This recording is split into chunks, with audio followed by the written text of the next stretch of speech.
independent animated web series, The Amazing Digital Circus!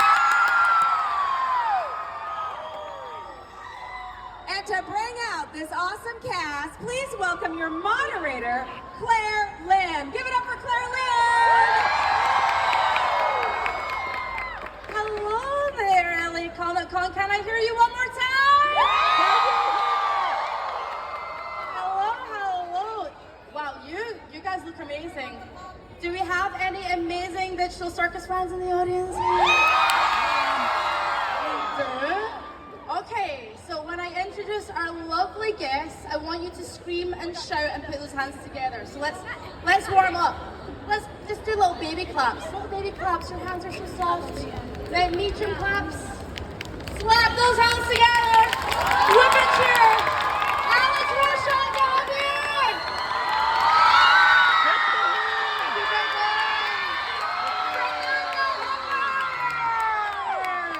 Keep it going, you guys. Let's go. Keep the noise going. Last but not least, that's Lizzie Primo. Wow, you guys are great. Alex, why are you so far away? Alex. Amanda. I feel like Alex. there's a big space. Look what we've done. Hello. Amanda, you know what we forgot? What? Our bugles! I forgot my bugle at the table! Does anybody out in the audience have a bugle? No, but I have other stuff.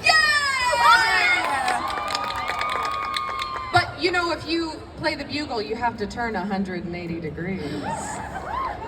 Yeah, there we go. You got it. I feel lonely now. I'm like, there's a gap between me and Alex. I stole him from you. I'm sorry. It's okay, it's okay. We're just like, we have separation anxiety. It's so We have to be true. touching Can we at all times. scooch closer? Is that allowed? It's for the panel. It's for guys. Thank you guys. Look at our beautiful panel. Come on. Round of applause for these guys. Heck yeah. Look at you. Look great. Look at you. Sparkles. And Anna, yeah. Look at her. Guys, how has LA Comic Con been for you this weekend? Oh my goodness. Oh man, Wonderful. Yes. you guys have treated us so well. What a great weekend. Thank you for having us. Truly.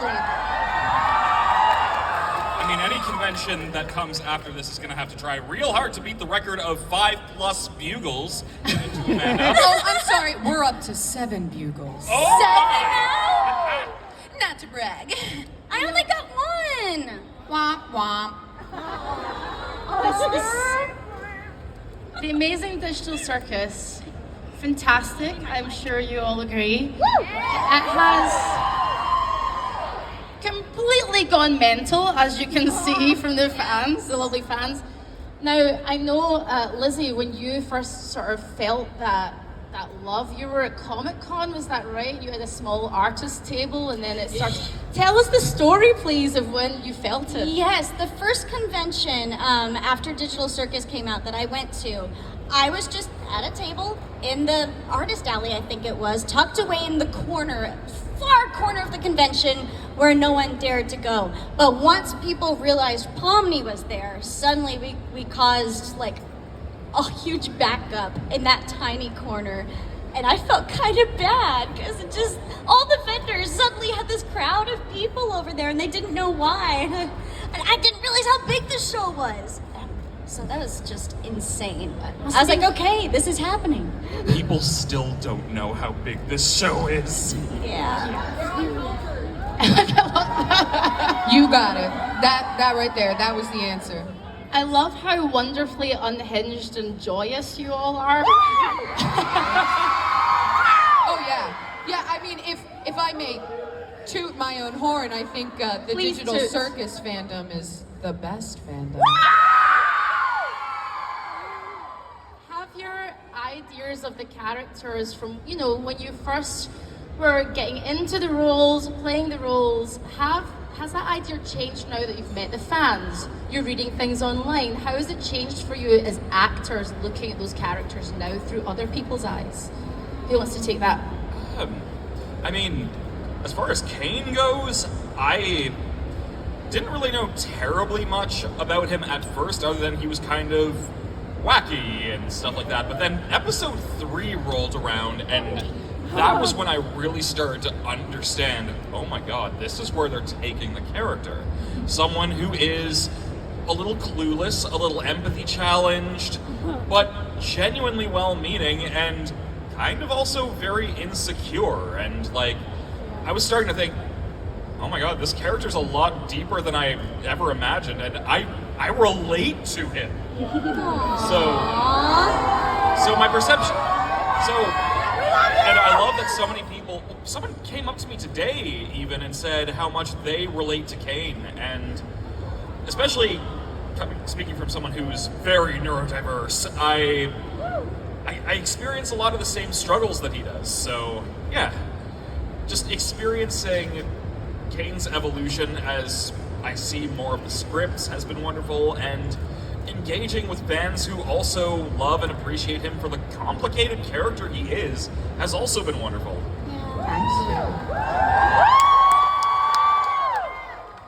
Amanda, do you feel that responsibility, I guess, now if people come up to you and they say, I want to be an actor too, or I want to go into animation, you know, I want to follow in your footsteps. Do you feel that responsibility, and how do you deal with that as a human? Because it can be a lot of responsibility to shoulder, I suppose. I think as artists and creators, it's all of our responsibility to help each other express. And acting is nothing if not expressing. And I think that that has been one of the most beautiful parts of this job, is that I have had the absolute pleasure of meeting all of you guys, seeing what you create, what you bring, hearing your talent, making you sing at my tables. I know you're out there. Yeah! That's my favorite, hearing y'all's stories, seeing what you guys make and how you've connected with these characters. If there's anything I can do to hold that door open so that you keep creating, man, that's a gift for me. I love that. What a gift. Lizzie, I think with Pomni, you really balanced, I mean, she's obviously disassociating and there's chaos there and anxiety, but there's a lot of warmth and heart. Yeah. And I think that you balanced that beautifully in your performance. Was that quite a joy to do? Because you're using as an actor, you're using parts of yourself. Would you say that's true? Absolutely. Well, when we recorded the first episode, I didn't know much about Pomni, and I just thought, oh, funny, scared jester girl, how fun. But it has just been so nice to get to learn about her and see how she's evolved as a character. And I see her at this point as the empath of the group in a sense. Yeah. She's the one who's there to lend an ear to the others, and even though she's an empath, and even though she is full of anxiety, she does also stick to her boundaries. And I respect that a lot about her. She's sassy when she wants to be. And I love her. She's awesome. Thank you. Just like Lizzie. Yeah. I got layers. Like, And what about your guys, like your characters? What did you put what of yourselves are in those characters? Ooh. Yeah, I want to know. A lot. I think we were all cast for a reason. Yeah. Honestly, there's so much that a lot of us share with our characters. Like you saying, you really relate to Kane, and there's so much of you and Pomni, and I'm definitely not like Ragatha at all or anything. I don't know what you guys are talking about. Not at all. It's very special to me to be able to tell Ragatha's story as someone who is, like a lot of us, neurodivergent, people-pleasing, trauma, struggles with that kind of healing journey. And I don't think that story is told very often, and it isn't always told well. And I think people's reactions to Ragatha, whether it's positive or negative, says a lot about where you're at in your healing journey. And I think a lot of people have started to clock that, and it's something that people have brought to the table and told me how much it's helped them. And don't cry on stage, Amanda. And it's been very moving.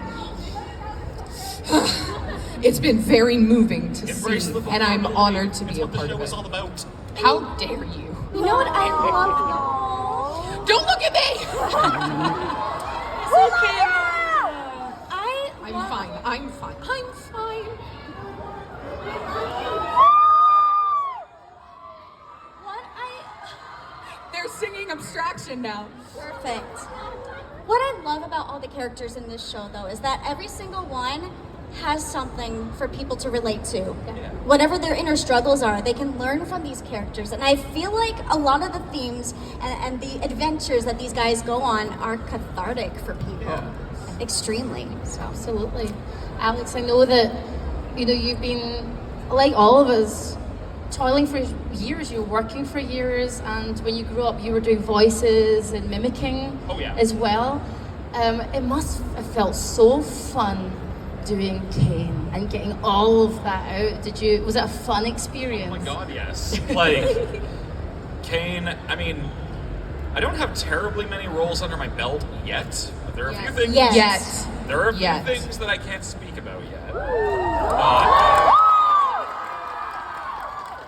But Kane, especially, even to this day, is just like, he's so much fun, so enthusiastic, and I relate to that as well. His lust for life, if you want to call it that, because he's a machine, his existence, and he wants to do a good job, and like I empathize so hard with him. So it's like he hits so hard at my core while also being like just a dream to play because he's just so funny. Like there have been so many times while I've been reading the scripts with Goose for recording, and just I see this line and I'm like, oh my god, I just start laughing.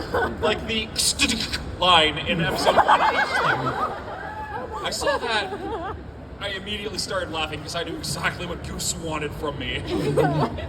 I love it. Thank you, Alex.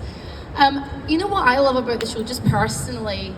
I like what I call is to stare the devil in the eyes. I like to look into the darkness. As much as I dress like a 10-year-old from space, clearly today, but I like to laugh and have fun, but I like the darkness because one informs the other, light and dark, night and day. And that's what attracted me to this show. So what attracted you to this show in that role? Did you feel that darkness coming through the script straight away? Oh, absolutely. Yes. Please explain. Like, I mean, Kane, for how much I love him, he's very, very flawed, and there are a lot of ugly parts to his character. He's very insecure, egotistical, and he doesn't really get people very well. He's not always empathetic. That isn't to say I don't think he's trying, but there are some limitations that he has that make a lot of his experiences harder for himself and others. And that is a fascinating thing to do. Just really dive deep into a person's struggles, and then, from there, like, I'm sorry. We improved the mic quality. Can any of y'all hear me? Okay, good. But like, oh no, I've lost my train of thought. Kane's a flawed person, and at the end of the day, like, it's important to experience that because, like, if you deny who you are, if you deny all the bad parts of ourselves that everyone has, like, I share basically every flaw of Kane's, and it's not that I don't try to, like, manage them, it's just we're all human and we're inevitably going to make mistakes regardless of whether or not we intend to. So it's just, it puts a mirror to yourself to see flawed characters and say, you know what, maybe I can be better than this, and yeah, maybe I don't want this part of me to be like all of me, while not denying at all that it exists, if that makes any sense. It does, Alex. Thank you, Alex.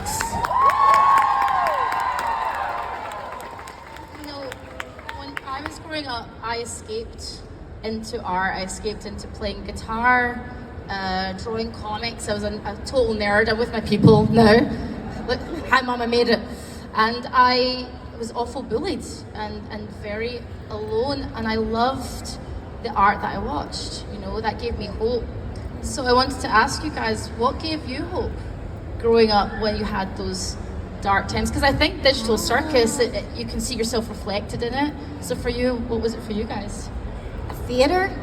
Yeah. When I discovered theater, yeah. I just discovered something that I was really passionate about, and that gave me a lot of joy. And I couldn't see myself doing anything else for the rest of my life and feeling as happy as that made me. So, and then I realized, oh hey, the voices in cartoons are actors. That sounds cool. Absolutely. I guess when I was really little, music. Music always did that for me. And I've been doing music longer than I've been acting, which is saying something because I've been acting for my entire life. And it was always just something that was just for me. I did it for fun. I did it to STEM, like a lot of us do.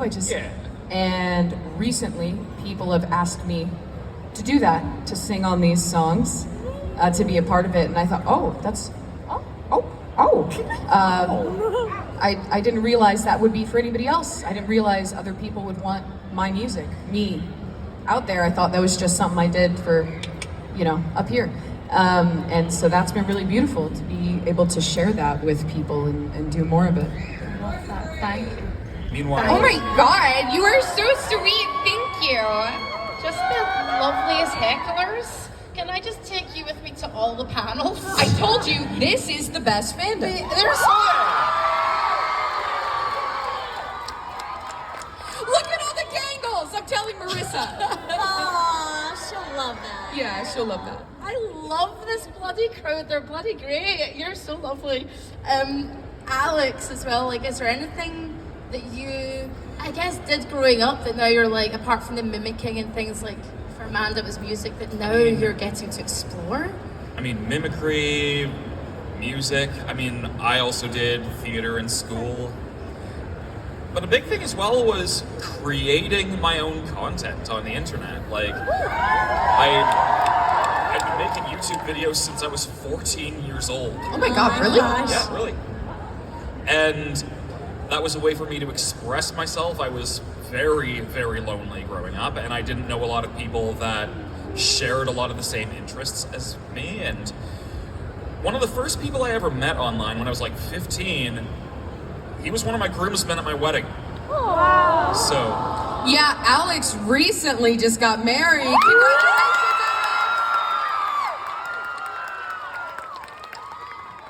Can I go back to a question from a second ago?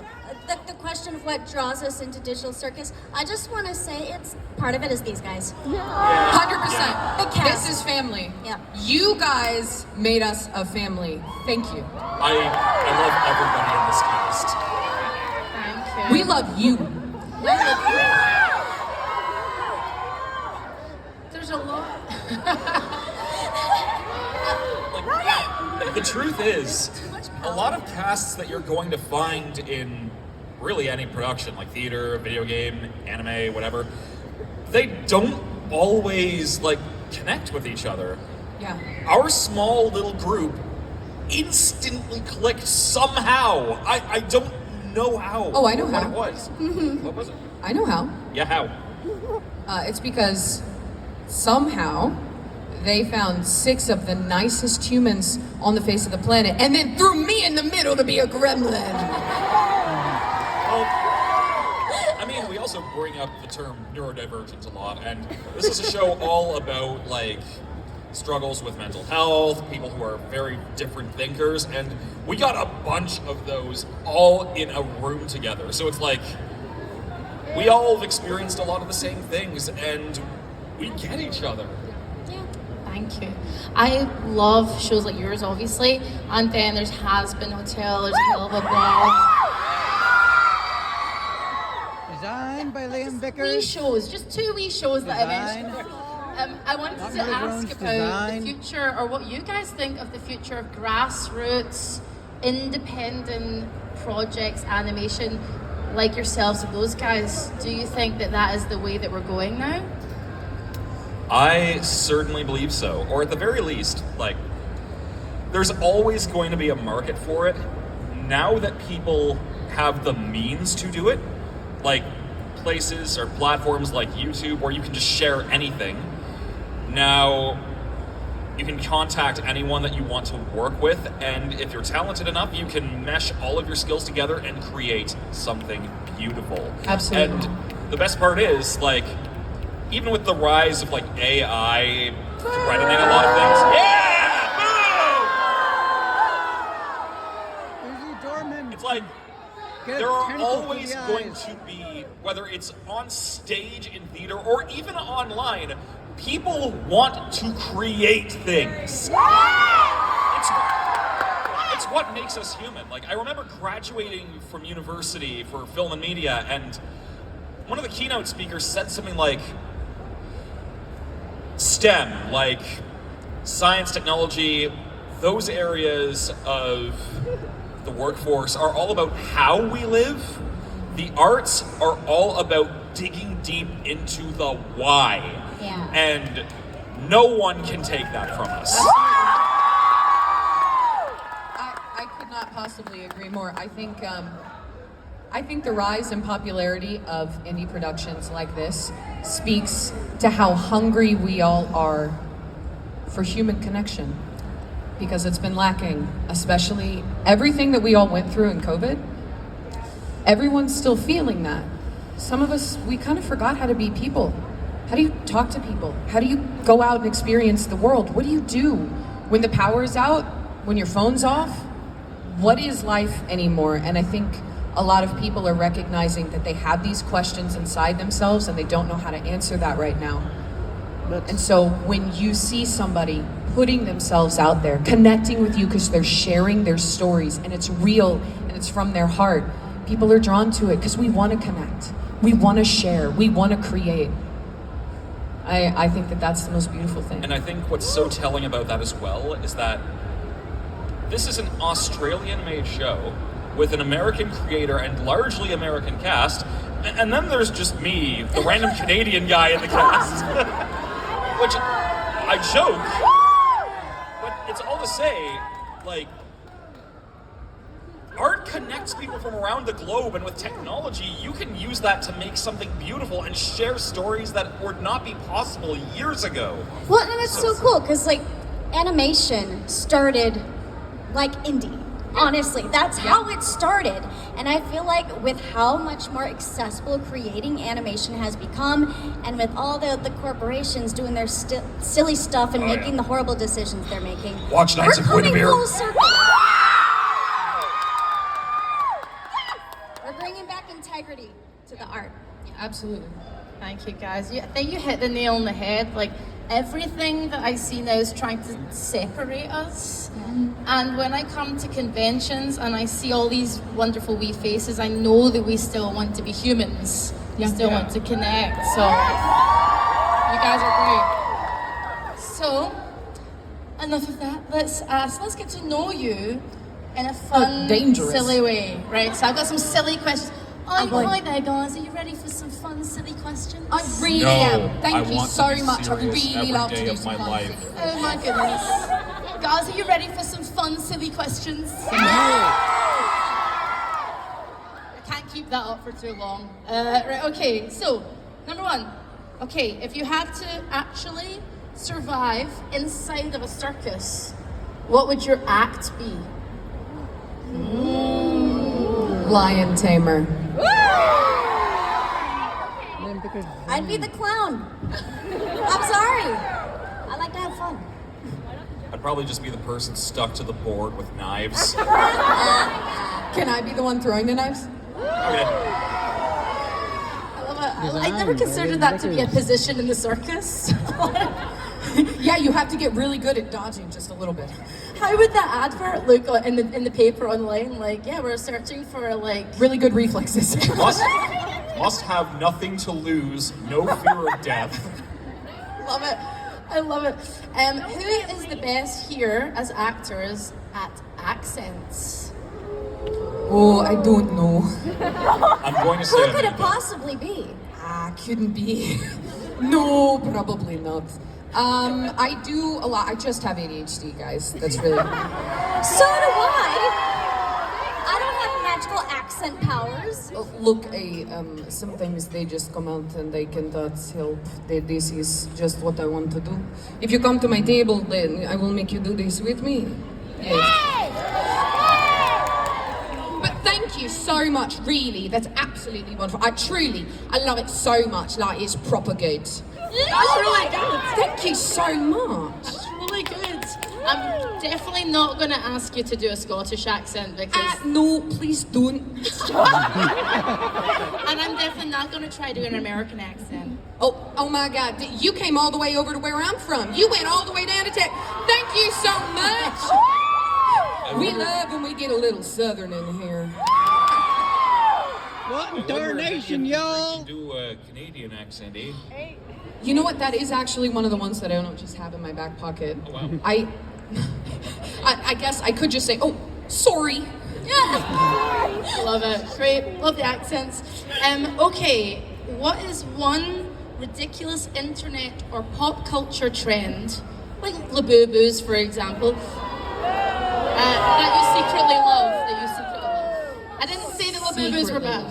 I said it's ridiculous. Could be fun, silly, quirky.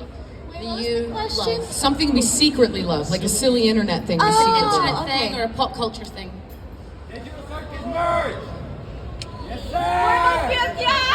I don't know if this is much of a secret, and this was more like something that was an internet thing like 10 years ago, but G4 MLP. There you go.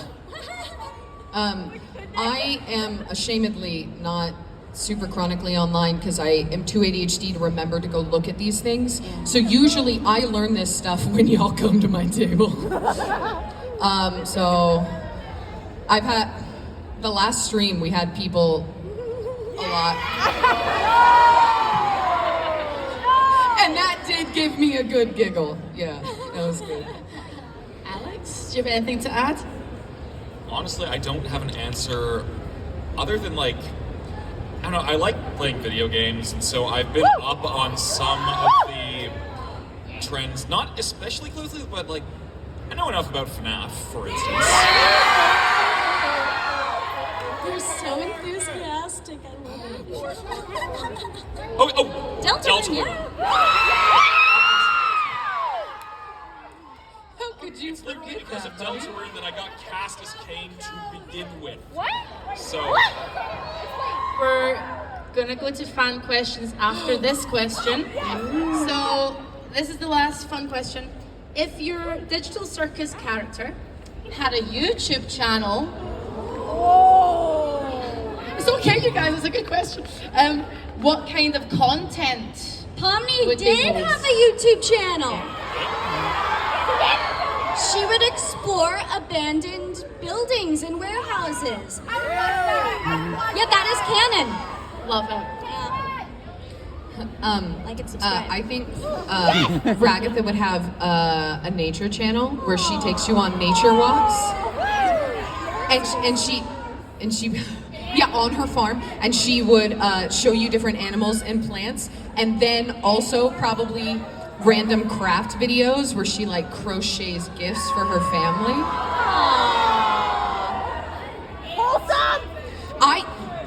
You guys keep trying. I'm not gonna do ASMR. I'm not gonna do it.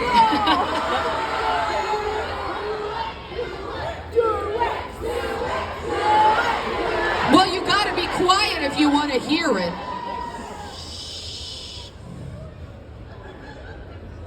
It would probably something a little bit like this, and it would soothe you to sleep.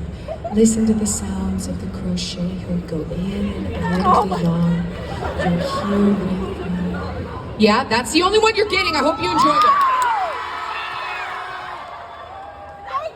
How about you, Alex? What would Kane's YouTube channel be like? beekeeping. Yes. Would you name each bee? Yes. Oh my God! And like little bee hatching videos where you name all the new little babies. Absolutely. The baby. The baby. This is Kane Jr. This is Kane Jr. number 2. This is Bane. This one's kind of a jerk. I'm gonna name him Jax. guys. Before we go to fan questions, let's have a round of applause for this first part of the panel. Okay.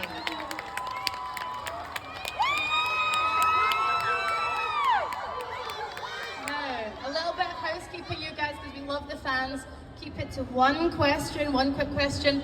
Please talk into the mic and say your name and question. So are we ready for fan questions? Alright, let's go. 17 minutes waiting. Let's see. I don't want to choose because I don't want to be bad